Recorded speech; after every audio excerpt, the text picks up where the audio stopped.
I'm a hero worshiper. My heroes are my substance of my life, how I know to do things, my direction, like comfort and spiritual solace and intellectual motivation. What kind of person do I want to be? What kind of soul do I want to have? Ultimately, you are the person who really can judge what you want to do. It's soul craft in essence. It's crafting your soul. What would Achilles do? What would Dagny Taggart do? What would Cyrano de Bergerac do?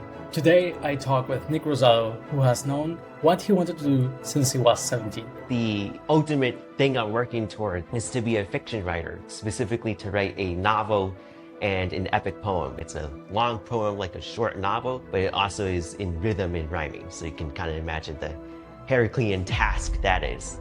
He knows it's a difficult goal, and he's been spending 9 years engineering his life to become the kind of person who actually can pull it off. I concocted a whole plan, a whole concrete plan. Now he teaches literature courses, work that's turning him into a writer. And it's work he actually loves. Being a great literature teacher and a great literature writer is my goal. And so what better way to do that than you get to see what it looks like to engineer your life around a hard, creative goal and make progress towards it while enjoying it. I saw the steps and I took the steps to achieve what I wanted. If this is what great literature is like, sign me up.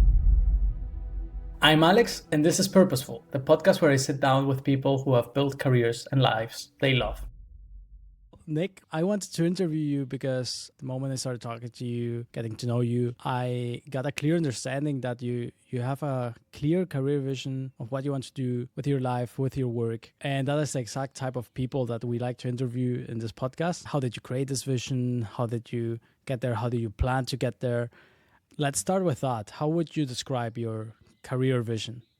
Sure. So I think the ultimate thing I'm working toward, the central purpose, is to be a fiction writer, specifically to write a novel and an epic poem. An epic poem is a type of genre. It's a long poem like a short novel, but it also is in rhythm and rhyming. So you can kind of imagine the Herculean task that is.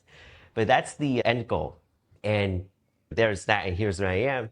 And effectively, what that looks like, the vision, the career vision, is doing my day job, by day, being a project manager, a marketing project manager at a think tank, and then kind of like at night / like after hours, doing a YouTube channel, teaching literature classics courses, building up an audience, and then of course writing these things, so that when they're written, when they're all complete, there's an actual audience to read these things, that actually want to read these things, because it's me, it's Nick. That's amazing. And there's a lot to unpack there, from when you created this vision to all the steps that you did in between to maximize your chances to get there.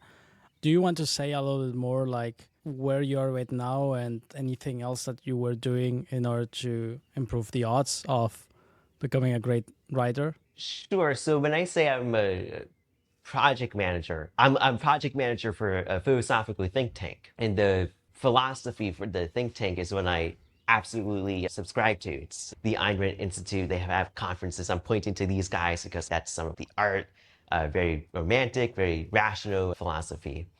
And so there I get to engage with the philosophy applied in action, applied to a lot of different things and culture, getting to consume a lot of the intellectual content.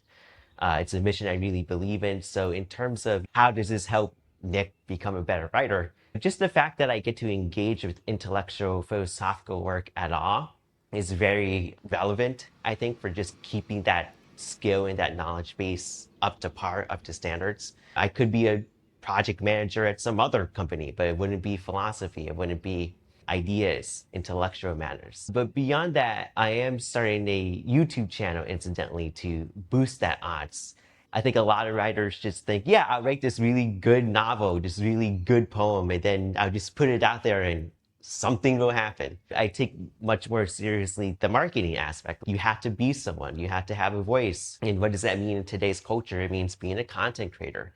It means being on YouTube, being on social media, building a presence, building an audience, so that when you have some kind of thing you want to share, some kind of course you want to teach, some kind of book you want to sell, you can then have an actual audience, and then you can rely on them to help boost your numbers, boost your growth through organic growth, whatever it is. That's really the principal thing I'm starting to do now. That's super important. You don't write a novel that a lot of people resonate out of nowhere. It's good to already create some shorter pieces and see how they resonate, what they like, how that creative process is. Creating a book is also like a very huge project, and doing a YouTube video is a much smaller one where you have shorter feedback cycles. So, what type of YouTube videos are you doing? How do they relate to you writing a novel? And is there anything in there that has helped you already? Even though, as I understand, it started recently. The actual nature of the channel is a react channel. You're reacting to things. So often that's movies, television, shows. It could be art, paintings, opera. It could also be cultural things. People do political commentary stuff. For me, it's more cultural. It's more about art and aesthetics. So it's more principally about television, movies, music, and culture.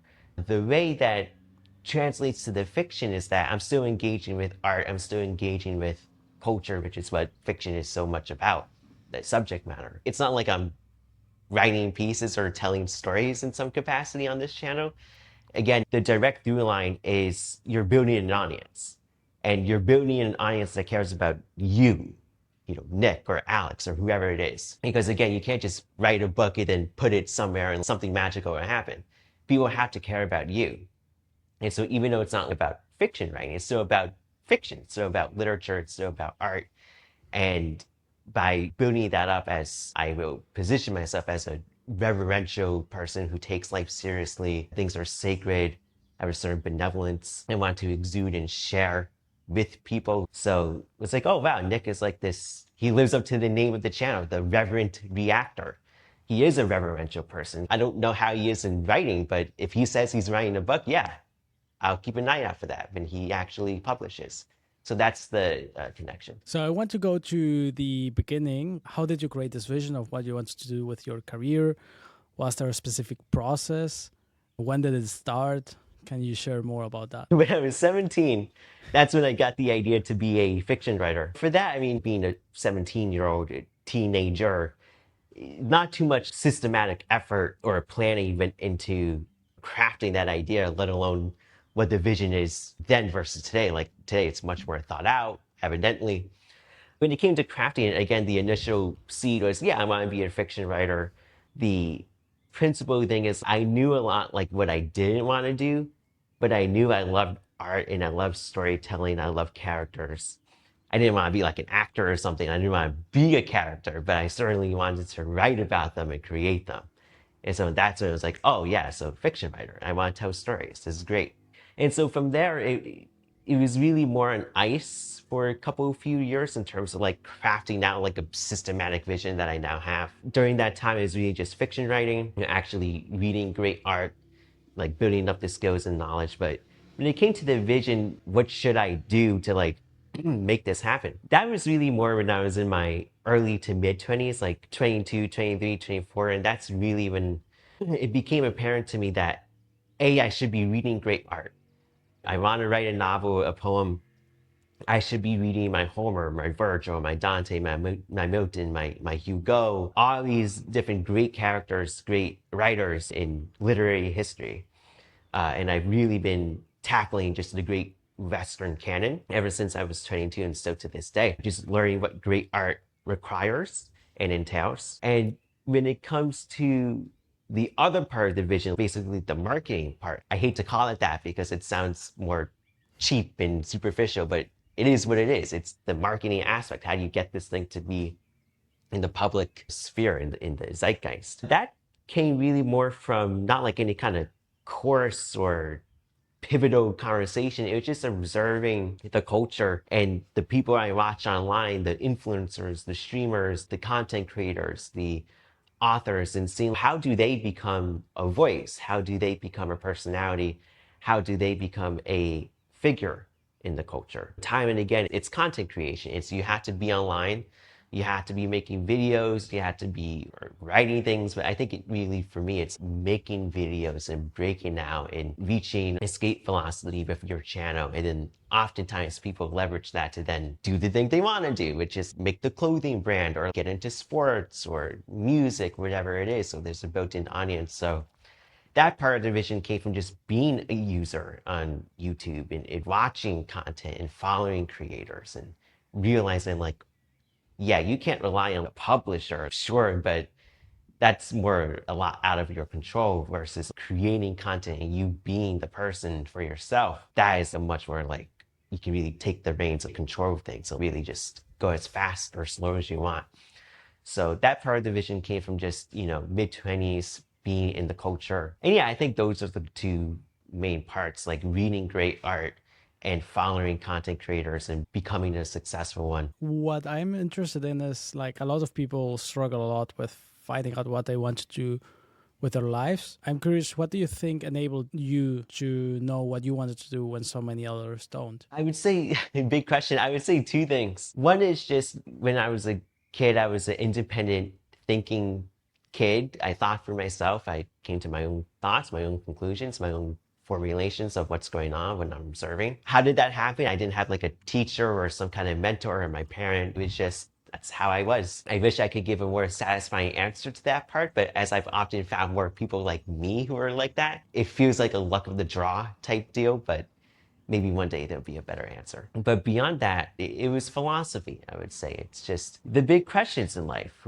How should you live? What is good? Where should you get your principles from in reality or the church or society or the elders, whatever it is? Just having views on that. And I think rational and life serving answers to those very just stock fundamental questions in philosophy is so helpful and so needed to give just a sense of that, what that means. I'm pretty sure it was Machiavelli, if I'm not mistaken, where I think someone was talking to him about, yeah, you read these books and like Aristotle and Plato and the Socratics and the Stoics and all these different characters, and now you're in the Renaissance, Machiavelli. What does that do for you? You're just sitting there reading in your study. And his response was, it's not that it's going to make you like a lawyer or a cobbler or a blacksmith or a doctor, but what it will do if you're pursuing any of those careers and any ones I didn't mention, which is all the rest of them, it will make you a better doctor, a better blacksmith, a better lawyer, a better teacher, a better statesman, a better lawgiver, a better parent, a better friend. And who wouldn't want that? And who wouldn't see that as a clear boost, a clear upgrade, a clear positive growth for any career? And again, a sense of that, like it makes you a better thinker, a better writer, a better speaker. Did you have to fight other people's expectations of what they wanted you to do with your life? Not particularly. I mean, I had my mom's expectations, but it wasn't much of a fight, you could say, in terms of I always won. So she can only do so much there. And she kind of realized it by the time I was like in my late teens, like, yeah, he's going to do, what he wants ultimately. Yeah, I guess there were expectations in general, just from the culture or, the general society one lives in, but it just never fazed me. It never got under my skin in a meaningful sense. So there isn't really a dramatic battle there that I could recount for you. I really see a lot those two aspects which you mentioned, which is being independent and two, taking time to think about that.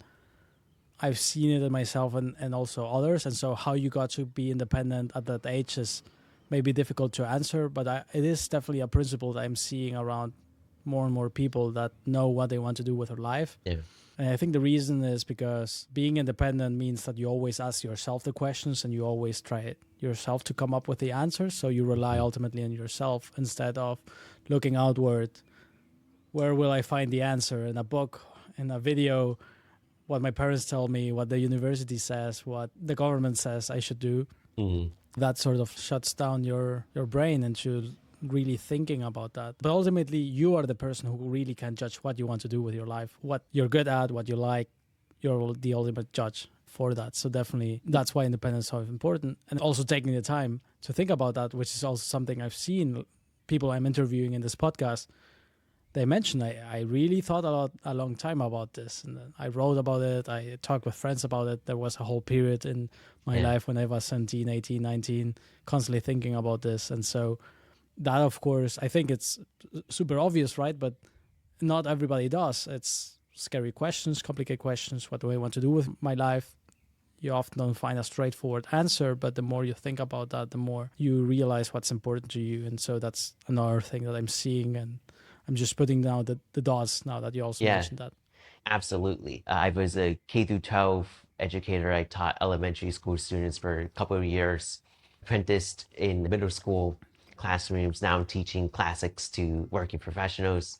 I mean, certainly my position on this is that it's not something you just have to hope and pray for someone to become independent. I do think education is the panacea to this. I do think education can create, form, shape, influence people, students, children to become independent. What the education would look like, what that would be like, what would it take, what is required. Again, that is a whole different conversation. I do think this is a societal thing that can be solved through individuals pursuing rational ideas in education and starting and founding schools based off rational pedagogy, rational curriculum, rational educational philosophy. Yeah, absolutely. There are different education models. Some encourage more independent mind thinking, and then others penalize it. But it's definitely something that everybody can do, and it's actionable principle that you can apply. You can start asking yourself, what do I really like? What do I want to do with my life? Probably other people have other expectations, but you really making the decision and going through that, it's something that, well, happened a lot in my life. I had to fight a little bit more with my parents, what I wanted to do and how to get there. It was a great benefit, actually. I really benefited a lot by making my own decisions. And the more I did that, the happier I was as well. And the easier it was to realize what's important to me and start walking that path. Yeah, that's a testament to you, Alex, and your character and your soul and who you are. So good. I'm glad that that happened for you. And we get to talk now, two independent minds talking on the podcast about independence. Yeah. Let's talk also about great examples and influences. I remember one day when we were talking, you also mentioned that at that period of time when you were thinking about what to do with your life, you also exposed yourself to great examples, people that achieved great things that also raised your ceiling of what you thought was possible. Do you want to expand on that? When it comes to great examples, I mean, if we can integrate this to what we were saying preceding about education and training independence. Great examples, I think there are a couple of categories. It's like in literature. So for me, like Achilles, I love Achilles. He's one of the greatest heroes ever in human history. Dante, Beatrice, Aeneas, Adam and Eve, you could say in Paradise Lost, or even Satan himself. Yeah, I really do mean that he is considered one of the heroes in that poem.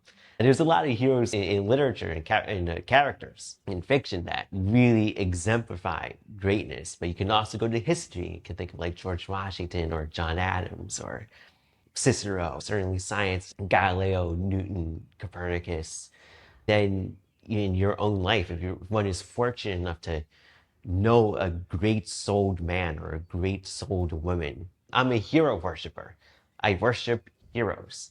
Heroes mean everything to me. My heroes are my substance of my life, how I know to do things, my direction. Like they give me direction and comfort and spiritual solace and intellectual motivation and inspiration.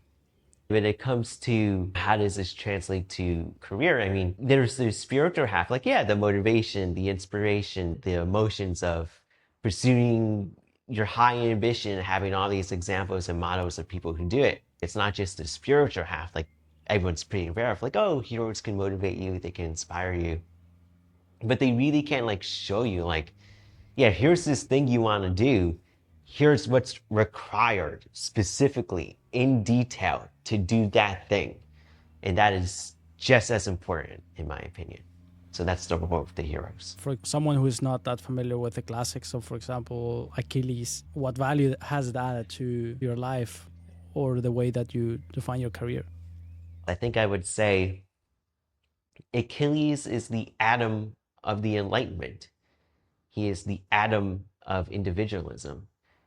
This poem that was created basically 2,750 years to 3,000 years ago the incredible vision that Homer had and what he imbued with his character, Achilles. It's just an astounding achievement that there's this human being in real life who had these ideas and then gave it to a magnificent character to embody those ideas. I think Achilles is to strive for excellence, to strive for your own individual happiness, thinking for yourself. And we're talking about independence and how you craft that. Achilles is that. He thinks for himself. He goes on strike against the whole Greek army, against the whole Greek leadership, and he crafts his own reasoning why. He sticks by it. He is a champion of justice and a champion of merit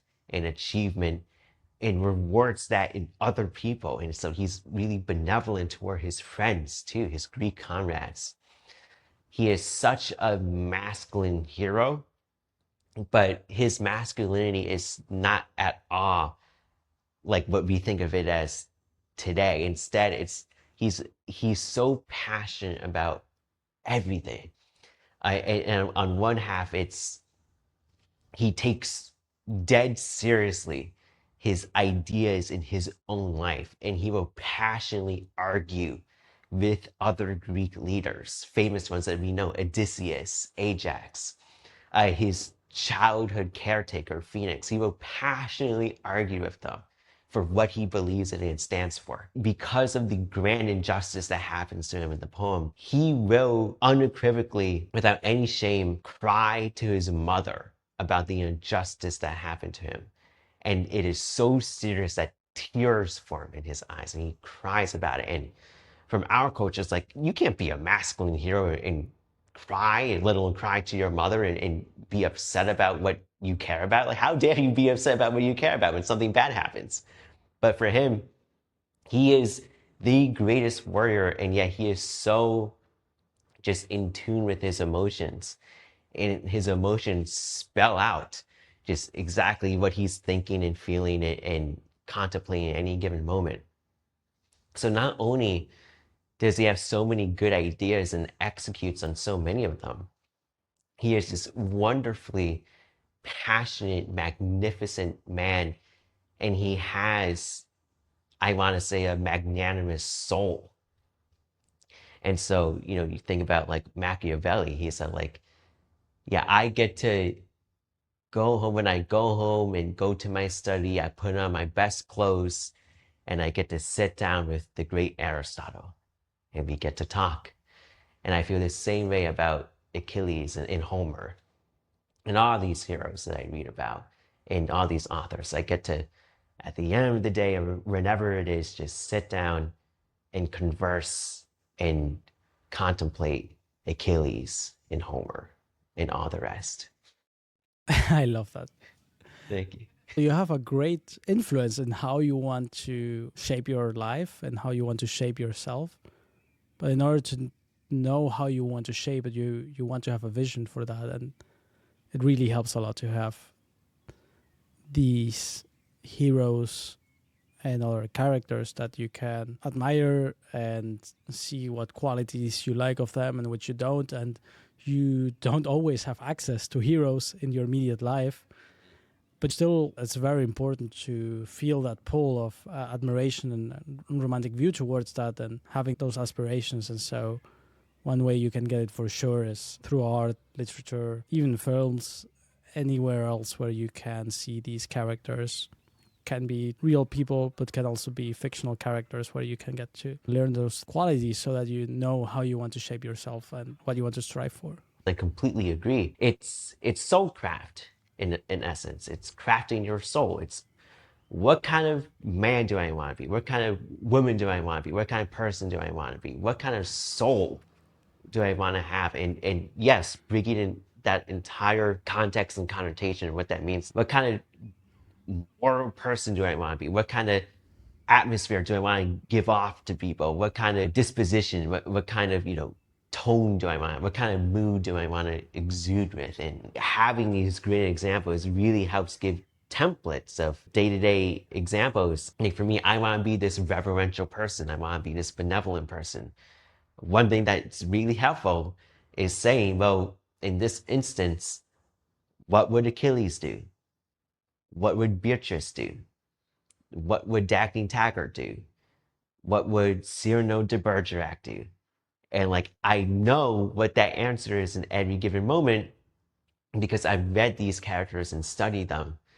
And then like I have always like these angels on my shoulders and they can always help me out in any of these moments of uncertainty or confusion. Yeah, it's very interesting how well that works, right? Like it's like a strange trick to get a lot of wisdom because you could Yeah. take this hero, put that hero in your situation, and then project how he would act, and that gives you new ideas that you didn't have before. But it definitely works. It does. Yeah, I want to ask you about this great literature teacher that you learned from for a whole year. Mhm. How did you get yourself in that position where you could learn from her, and why was it so influential in your career development? Her name is Lisa Van Dam. She started Van Dam Academy. It's a K through 8 school, so elementary school, middle school. And I first found her not from the context of education, but from context of poetry. She was giving a talk on poetry at one of the philosophy conferences I went in the past. And it's funny now, like I've effectively read and watched and listened to everything she's ever created. But at the time, and to this day, I still don't remember any of the content of the first talk she gave. All I remember is the feeling of almost crying. It was so just emotionally dense with value and just awesomeness. And I remember looking around like to other people, and they were definitely crying, but me in my head, I'm like, I can't cry, yeah, whatever. I wish I did because I want to, again, like Achilles, I want to exude with the passion. I want to feel every moment, live every moment of life. Anyway, so found her from a poetry talk, and from there, I realized she was a literature person and she really advocated for reading great literature, and I wasn't doing that. But even though she wasn't really in that talk selling me on like read this or this or this, it was like, oh my God, if this is what great literature is like, sign me up. I want to do that. Whatever this is, get me on board. So what ended up happening is I started getting into great literature, started reading the canon. Fast forward, I ended up learning that she apparently was open to having like an intern or like, someone to like basically just sit in her classes and watch her teach and learn from her. And I was like, yeah, that's something I would love to do in my life, particularly at the time when I was in my mid 20s. I was like 25 or something. But the thing is, like, I knew her and like she knew me, but not in a really meaningful extent. But I really wanted to do this, and I really wanted to figure out how do I make this materialize? How do I make this opportunity happen? So I concocted a whole plan, a whole concrete plan. She was hosting reading groups on literature, so like Shakespeare, nonfiction, Arno Bennett's How to Form a Literary Taste, Beowulf. So I just started to join those first and foremost because I just really wanted to. Like I get to read great literature with this master teacher. But it was also like I wanted to, show my stuff. I wanted to show like my capability and like I'm really good at this and I really care. And to me, that was just natural because I was really good at it and I did care and I still do. And so I did like 3 or 4 of those, and I think it really just proved myself. And just one day, I get an email from like her friend assistant who said, "Hey Nick, Lisa is thinking of starting a literature teacher training course. We haven't announced it yet, but do you want to get in on it before we announce it?" Of course, I said, "Yeah, I want to get in on it." And that to me was like, okay, this is it. Like, this is how I can prove myself. So did the course, did really well. And on the last day, she said, for our last class, we were like one volunteer to teach the class and apply all of the principles and wisdom we've been giving you. Would anyone like to do that? And so me, I'm thinking, yeah, no, I think I would like to do that. And so I did. I volunteered for the class. I prepared for however much I did, and I effectively aced it, I would say. It was just like a week later or something. And that's just when I posed the question like, hey, I want to do this thing. I don't know if you are up to that, but it would certainly be an honor to me, however I phrased it in the email. And she said, you know, Nick, that sounds good. That sounds nice. Let me get back to you in like a month. So a month happens. I'm like, what is she gonna say?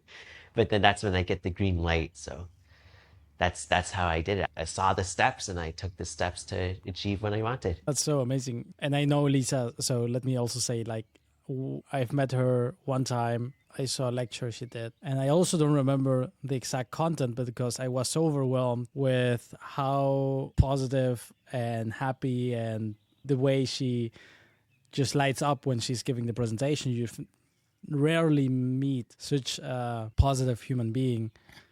And to this day, I remember her quote where she said something like, I'm 50 and every day just gets better. Yeah. And that's not normal thing that you hear from most people. It's usually the opposite. So like the golden days were in the past and it just goes downhill from the moment you step off college, something like that. She was the opposite. So definitely great character and so amazing that so basically you wanted to learn from her Mhm. and you found a way to first get in touch with her more. So basically looked what is she offering where I can just interact with her. She was doing these courses.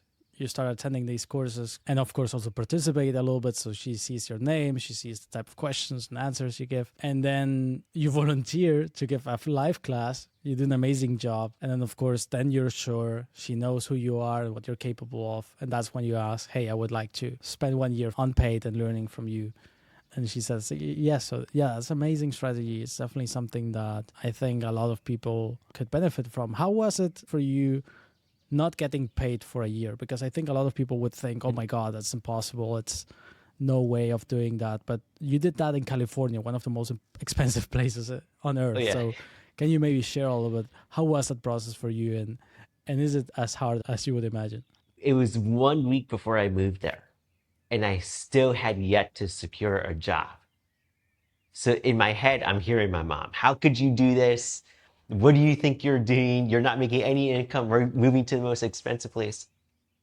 But in my head, I seriously and genuinely had the view that if I have to work as a waiter or work in a restaurant, I'll do it because this is so important to me and so meaningful to me. I will do some menial job to make this happen. Fortunately, I didn't have to do that. I did end up getting a job. It was with the philosophical think tank I work at. I was just doing like data entry part time, and that's what kept the lights on it and whatnot. But now that the apprenticeship is over, now I'm a project manager, so I make much more money and things are much more comfortable, you could say. At the time, it didn't bother me at all that she couldn't pay me. I kind of thought that she wouldn't be able to, just going into it. That was my suspicion. It wasn't a surprise to me. It certainly wasn't a tragedy to me or anything. I didn't experience it as negative. I'll admit, it did bother me that I wasn't really saving any money each month and that I wasn't really making a lot of money like at all. And I wasn't, again, putting money away each month. Like I was just doing this thing. But in my head, I knew it's worth it. Like this is so important to me. This is what creates opportunities for me in my life. And I knew that I would regret if I didn't do it, if I didn't pursue this, if I didn't take the risk. So, just having that clarity on like how this integrates to my life, being a great literature teacher and a great literature writer is my goal. And so like what better way to do that than go learn from a great literature teacher in reality every day, every morning.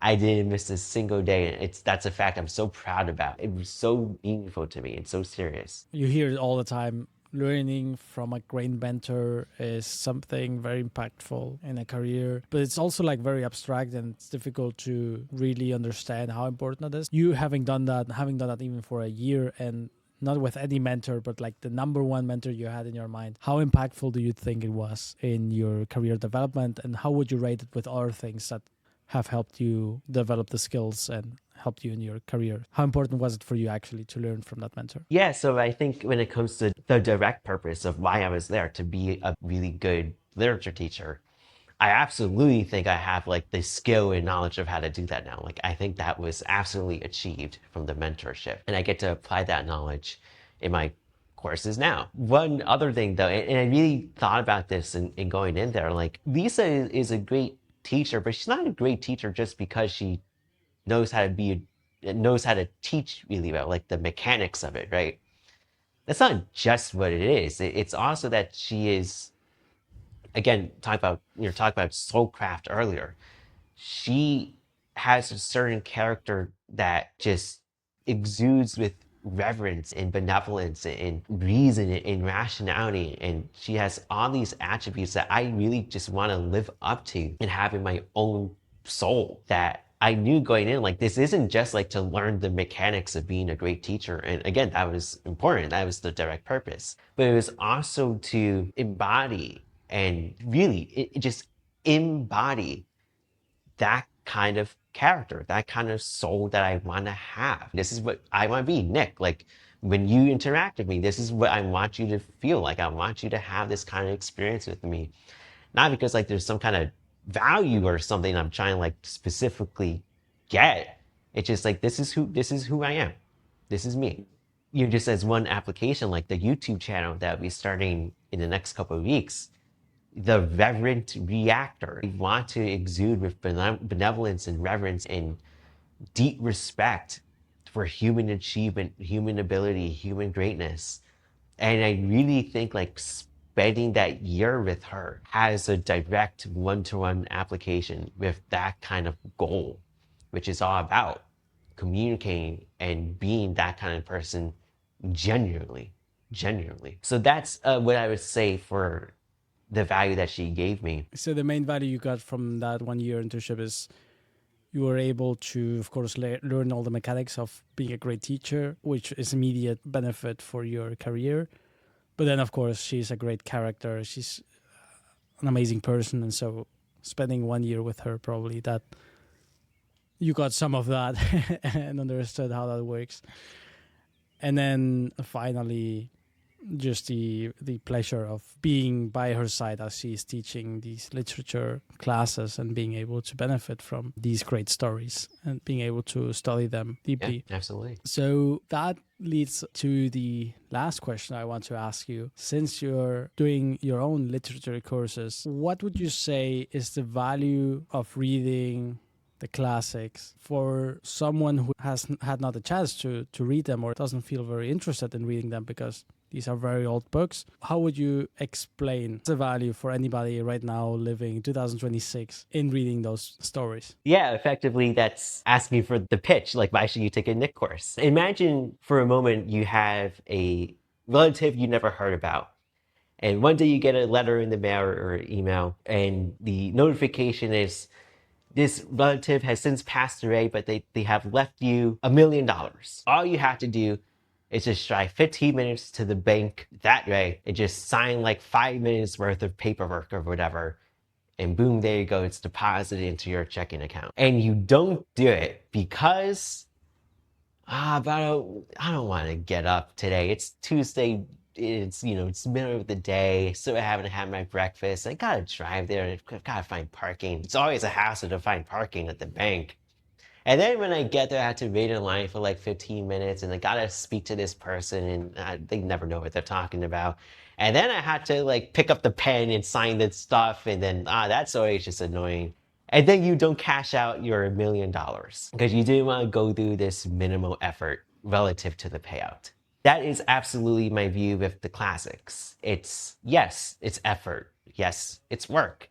It's great works of art, high works of art, noble works of art. It better be work and effort. That is the price you pay for a huge, huge cash out that is so worth it when you really just have a sense, at least, of what that payout is. The Western tradition, the canon, is our inheritance as Westerners. This thing has lasted thousands of years, our civilization. People have picked out only out of the ocean of literary works and others. Out of this vast ocean, only the best of the best at the top of the funnel. There's only so much you could read, and you have a guaranteed awesome value payout. The payout is just incredible, and you will not be the same and you will not experience life the same. It's basically $1 million in spiritual currency that you get when you read One